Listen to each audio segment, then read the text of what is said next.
Welcome to rainbow institute of education. ఇంతకుముందు మనం previous వీడియోస్లో నౌన్ గురించి, వర్బ్ గురించి, అడ్జెక్టివ్ గురించి, ప్రిపోజిషన్ గురించి తెలుసుకున్నాం. దానివల్ల వాటిని ఉపయోగించి సెంటెన్స్ ఫార్మేషన్ ఎలా చేయాలో మనం నేర్చుకున్నాం. ఇప్పుడు బేసిక్ సెంటెన్స్ ఫార్మేషన్ అనేది ఎలా, ఫస్ట్ బేసిక్ సెంటెన్స్ అంటే ఏమిటి? బేసిక్ సెంటెన్స్ అంటే making a complete sentence by putting the words in a correct order. అంటే మనం కొన్ని వర్డ్స్ తీసుకొని అవి కరెక్ట్ ఆర్డర్లో పెడితేనే మనకు సరైన మీనింగ్ వస్తుంది అని దాని అర్థం.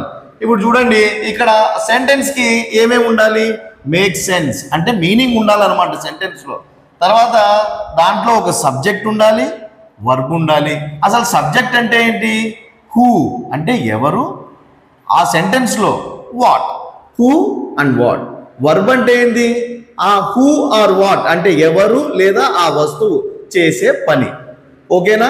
అదే సబ్జెక్ట్ అండ్ వర్బ్ అనమాట. మనము సబ్జెక్టు ప్లస్ వర్బ్తో ఒక చిన్న సెంటెన్స్ ఫార్మ్ చేద్దాం.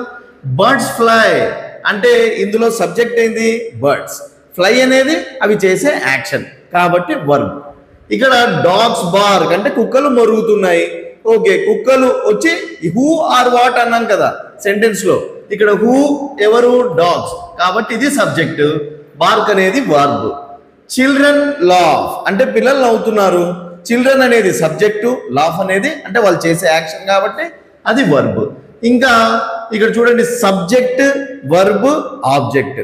సరే సార్, ఇక సబ్జెక్టు వర్బ్ అంటే తెలుసుకున్నాం. ఆబ్జెక్ట్ అంటే ఏంటి? ఆబ్జెక్ట్ అంటే హూ రిసీవ్స్ ద యాక్షన్ అంటే యాక్షన్ చేస్తున్నారు. హూ రిసీవ్స్ ద యాక్షన్ అంటే చూడండి, ఐ ఈట్ రైస్ నేను తింటున్నాను. నేను ఏమి తింటున్నాను? రైస్. ఇక్కడ ఆబ్జెక్ట్ వచ్చి రైస్ అనమాట. అంటే రైస్ అనేది ఈ తినే యాక్షన్ని రిసీవ్ చేసుకోయింది కాబట్టి ఇది ఆబ్జెక్ట్ అవుతుంది. ఇక్కడ ఎవరు తిన్నారు అంటే నేను హూ అని చెప్పాను కదా కాబట్టి సబ్జెక్ట్ వచ్చి అదనమాట.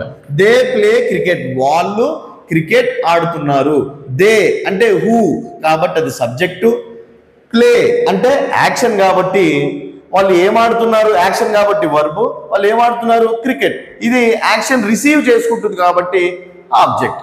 ఇంకా మనము నెక్స్ట్ వీడియోలో అడ్జెక్టివ్, ప్రిపోజిషన్, వర్బ్ ఈ మూడు యాడ్ చేసి ఓ సెంటెన్స్ ఎలా ఫామ్ చేయాలనేది తర్వాత వీడియోలో తెలుసుకుందాం. ఓకేనా? మా వీడియోని లైక్ చేయండి, షేర్ చేయండి, సబ్స్క్రైబ్ చేయండి. Thank you so much.